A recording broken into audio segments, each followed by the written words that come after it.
these days, isn't it? It's attracting, aren't they, here at Lord's? Yes, a lot of smoke around, I suppose. I suppose that's understandable. I suppose... Hopefully not too much. And we welcome first the the great flag scene. The players are all out in the balcony. Australia. They're obviously in no hurry out there. But it certainly promises to be a very close tournament, this. I can tell you that the odds in London were certainly that South Africa and Australia will dominate. There's the Bangladesh flag. Wonderful to have them in their first ever World Cup after winning the ICC Associate Members Trophy. They are really in good form. Caught up with the Bangladeshis recently, and they're looking forward to this tournament so much. India, they're quoted by the bookies as being quite a long way out in the odds, 10-1 I think, which is a big surprise. Sri Lanka too a long way out in the odds. You have to say that really anyone on their day has a chance here. England expects, there's been a bit of talk in the country that maybe a lot of the eyes have been on football and other sports, but I can assure you that the newspapers this morning dominated by cricket. There is the Pakistani flag. Ramiz has a tear in his eye as we prepare to get this underway. And there's the Scottish flag, Tony.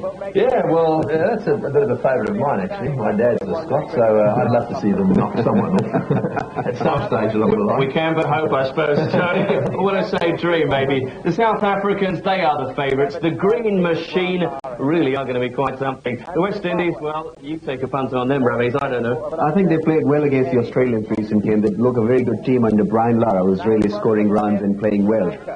So they'll be a force to reckon with. Zimbabwe, they could be an outside hope. And here we are, the Sri Lankans proudly unfurling their flag. There they are, Duleep Mendes standing in the middle of your pictures there with the rest of his team. They are very, very serious about this. You know, a lot of people have been, I wouldn't say writing them off, but certainly overlooking the Sri Lankans ahead of this match against England, whose flag, the cross of St George, has just been unfurled out on the outfield. The pitch looks a treat, as we have to keep reminding you, let's just hope the rain stays away. Darren Gough filming it for his kids at home.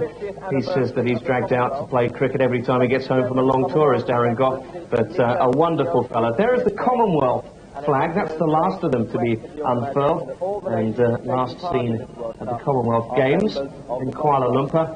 Well, it's a colourful setting, Tony, and I think we have to say that it really is going to be unlike anything we've seen before in a World Cup. This really is spectacular. They've all been different. They've all been very, very colourful in their own way. The World Cup trophy is being carried out there, and that really is a quite magnificent trophy for a tournament such as this. I can tell you that there's actually £27,000 worth of trophy being carried by these two young men. It weighs 11 kilos, and it's really quite spectacular. Total prize money for the tournament is $1 million US.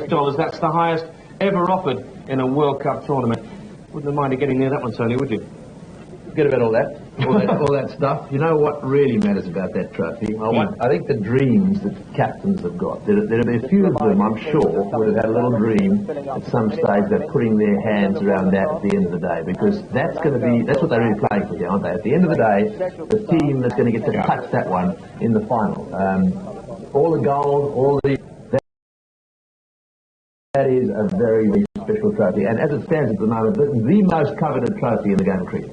You have to put some serious time in the gym in, I think, to be able to lift that one as well. That's almost up with the Stanley Cup, that one. Well, England, there's going to be some real nerves in there, because obviously they're in front of their home crowd.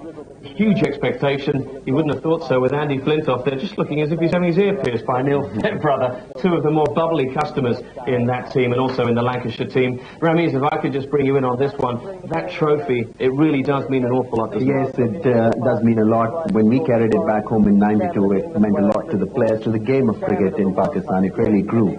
And I think it's important, and I'm sure England will be hoping to take it, because the game of cricket in England need an impetus, and nothing better than really picking the trophy and just, spreading the game all over England. Well, there we have the Prime Minister, the Right Honourable Tony Blair, who is arriving with Tony Lewis, the President of the MCC. We can see Lord Maclaurin and Jagmohan Dalmia of the ICC in the background. Here's Tony Blair. The first World Cup was back in 1975, and it was a great victory. I think I went from West Indies over Australia. In fact, my memory serves me right. It was Roy Fredericks who took the first ball for six, and Clive Lloyd who scored a century. And we hope that over these next few weeks, in all the matches in England and Scotland and Ireland, and indeed the Netherlands, we're going to have new heroes, new records broken, and fantastic cricket for everyone. So, ladies and gentlemen, it's a tremendous pleasure to open this, the 7th World Cup, here at Lord's, the home of cricket. I wish everyone the very best. I know it's going to be a tremendous, and let this tremendous carnival of cricket now begin. Thank you.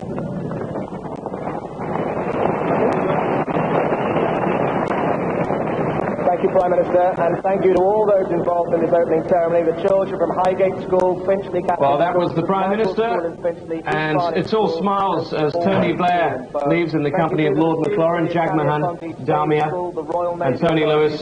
Up go the balloons from these large white balls. Not much of a seam on that ball, Tony, but that would probably do a lot in these conditions as well, wouldn't it? Yeah, I think the batsman wouldn't mind those too much. Yeah, this is a wonderful occasion. Big occasion there for Jagmohan Dalmia as well. You know, he's the first from the subcontinent to be in this position on a big day like today. It would be a big moment for him.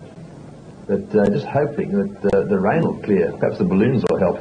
They might too. It's been very changeable over the last few days. We've been watching a very busy round of warm-up matches.